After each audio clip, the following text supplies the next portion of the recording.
The West End Games Star Wars RPG is one of the greats. It's one of the games that really introduced people to the hobby, and it did so in a near perfect way. Here was a setting that everyone had a grasp on, in the same way that pretty much everyone had a grasp on the kind of fantasy that you saw from Tolkien. So everyone had a hook and an idea of Star Wars. This was also after the Return of the Jedi, and a long time before the prequels were even a gleam in Lucas's eye. This was the time of the expanded universe.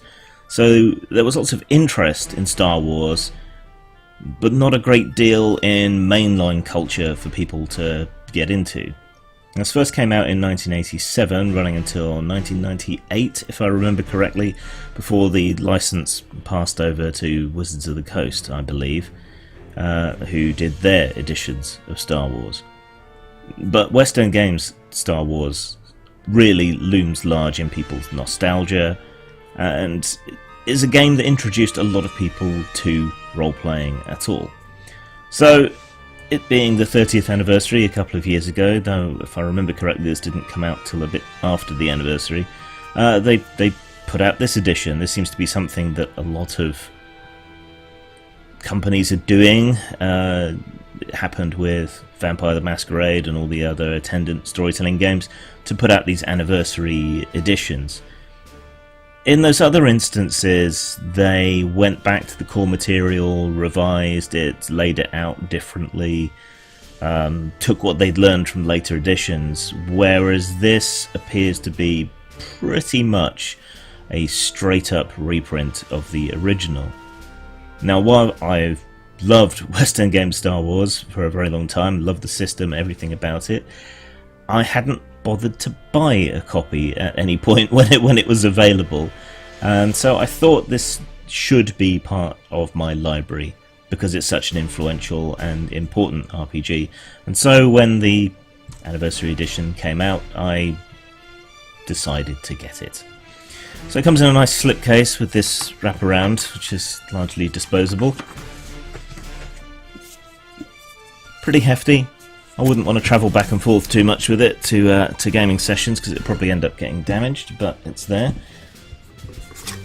We know you like West End Games D6 Star Wars, but please buy our inferior modern products. Please, please. Look, they've got novelty dice. Yeah, no thanks. So you get two books in there, source book for the Rebellion era and the main RPG itself. So this uses the D6 system, which I've used as it's now an open source system. I've used it in various games like Project and Tales of Gore because it's such an easily graspable system and everyone has access to six-sided dice. So as a system, it's a good introduction to role-playing. You get a physical feel for how good you are at things from the number of dice you get to pick up. And it's just graspable, and people have six-sided dice. And the maths isn't too difficult, it's just addition and subtraction. And as a game system, it produces moments of heroism. Because one of the dice that you roll is called a wild die. If it comes up 6, you keep rolling and add on. So out of nowhere you can be suddenly very lucky, but it doesn't have that same flat probability curve that, say, the D20 system does, where you just get completely out of nowhere random massive successes or massive botches. Now, this isn't actually the book that I remember. I've realised since buying this that the book I remember so fondly was the second edition core book. As you can see here, this first edition book uses stills from the movies, which is all well and good, but part of the reason I remembered Star Wars so fondly was because in the edition that I know, it didn't do that. They made the effort to put a lot of art into it to make it consistent. Using stills from movies is a kind of cheap and easy tactic that a lot of tie-in games use and have. And in my memory, I had always lauded the Star Wars RPG for not doing that, but I was remembering the second edition rather than the first. So it's either good or bad that the PDFs of all the Star Wars material are relatively easily available online and haven't been knocked down for various copyright reasons. But if you want to go and see the rest of the material and see the kind of artwork, the Star Wars game that I remember, you can do that. And this is a plague that most tie-in games suffer, whether it's the Buffy or Angel RPGs or any other game that ties in with a series. The idea seems to be to use photos from that series. And like I say, it's cheap and it doesn't look that good. Photographs don't necessarily translate that well to paper unless you're paying for the really heavy paper stock and the high-end photographic printing, such as you'll see in fantasy art books and so on. But in games, it just looks bad. So, the Star Wars setting, people had a hook into that. The D6 system was a good, easily graspable one for people who are new. And this came out at kind of the perfect time to grab Star Wars fans who were starved of material, to hook them into role-playing, to give them a system that they could grasp that wouldn't put them off. And another great thing about the D6 system in general, and the Star Wars D6 system in particular, was its use of character templates. This is part of the reason I've used it for the games that I've used it for. So you could say, okay, I want to be a farm boy like Luke. So you find a kid template or a farm boy template, and then you customize it. So there's the kind of ready-made stereotype characters that you can just pick up and play really quickly with an idea and a hook from the film. I think that's another big part of the game's success, is down to using those archetypes that everyone knows, everyone understands, but then they can put their own spin on it and enjoy it in their own way. There's not a huge amount to say that people don't already know about Star Wars. It's just important to understand how influential this was as an RPG. Probably second only to Dungeons and Dragons in terms of being the introductory role-playing game for a hell of a lot of people. And so there is a great deal of nostalgia out there for it. And I think in particular a lot of people today who may perhaps be upset with the way that the Star Wars films, the direction that they've taken. You know, the role-playing game gives you an opportunity to maybe retread that ground with your own style, to create your own independent Star Wars stories, for want of another term. It's a shame, really, because the only modern Star Wars films that I have liked have been the spin-off ones. They're far from perfect, but Rogue One and Solo are head and shoulders above the new mainline trilogy, which is just awful. It might be interesting to take the RPG and to go in with the plots and stories of the new trilogy and play it out with new player characters to try and salvage in some way. So it comes with the Rebellion era sourcebook, which gives you details on all the worlds and stuff. Of course, all the expanded universe stuff was tossed out of the window for no good reason.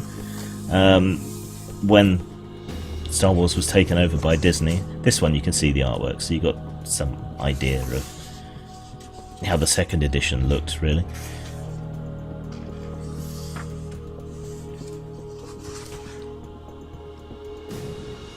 So yeah, the games maybe give you a chance to go back and change the new trilogy and live through it in the way you would have liked to have seen it done, with Luke not being a giant asshole and Rey not being a kind of blank force slate or a virgence, perhaps, in the same way that Anakin was. You know, the Star Wars that you love can live on, despite what anyone else happens to do, in your own games. And I think that's something that's great about role-playing. You can create your own sagas, your own stories. My friends still play a Star Wars campaign that's been going on since they were kids, and we're all hitting 40 about now. So we're looking at, you know, a game that is almost in its 30th anniversary of people ongoing and playing. You know, that kind of history, that kind of link with each other is something wonderful. I think that's what Star Wars was before everything was ripped and torn and tossed away, and it's a real shame that Disney did not truly seem to value the legacy that they were tapping into. You could still tell stories in the Star Wars universe without someone having to be deep into the lore. But they chose not to, and it's just peculiar. So if you've got that nostalgic itch, I think that the tabletop RPG is where you can scratch that particular itch. I'm planning on running some streamed games. Maybe I'll add Star Wars to the roster and we'll play some of that online. People can maybe see what I'm talking about. Maybe I'll do my version of the new trilogy, and we'll see how that goes. But I think a lot of these are Macquarie illustrations that were lifted and used, actually. But at least they're illustrations. Tie-in games, though, man. They're WEG Star Wars, West End Games Star Wars, it's probably the only tie-in game that's actually really any good. Some of them, the systems and so on, are okay. I mean, the Buffy and Angel RPG, particularly the Angel RPG, was quite good. But tie-ins, just as with tie-in novels, they're so rarely any good at all. Star Wars is probably the exception in terms of tie-in novels as well, which just makes it all the more sad that they decided to piss away their entire legacy on a money-making spin. But, you know, nostalgia pays. I mean, I bought this. Yeah, I could have just settled for the PDFs that I've got. But no, I figured I owed West End Games some money. Hopefully some of this will go to them and not just Fantasy Flight. But it is a classic, an absolute classic. And there's fan versions with updated mechanics and ideas and so on up there. There's the PDFs of a lot of the old books, if that's what takes your fancy, though, you know, it's naughty piracy and you shouldn't do it. This is the good kind of nostalgia, I think. The eyes wide open nostalgia. It's the ability to make your own stories, and that's far more precious, I think, than something you used to love, which was experimental and daring at the time, which is now just a cash grab and nothing more, trying to milk you and string out that nostalgia until it snaps. And you've got to wonder for how long the Star Wars fan base is going to continue to allow themselves to be strung along. And we see the same thing happening in computer games. All that goodwill that was built up from how good the Fallout games had been in the past spunked away on Fallout 76, and all that goodwill and love that Star Wars has engendered over its long history appears to be being spunked away on the new trilogies, relying on people's nostalgia and love for something to help them overcome their misgivings about the direction in which it's taken.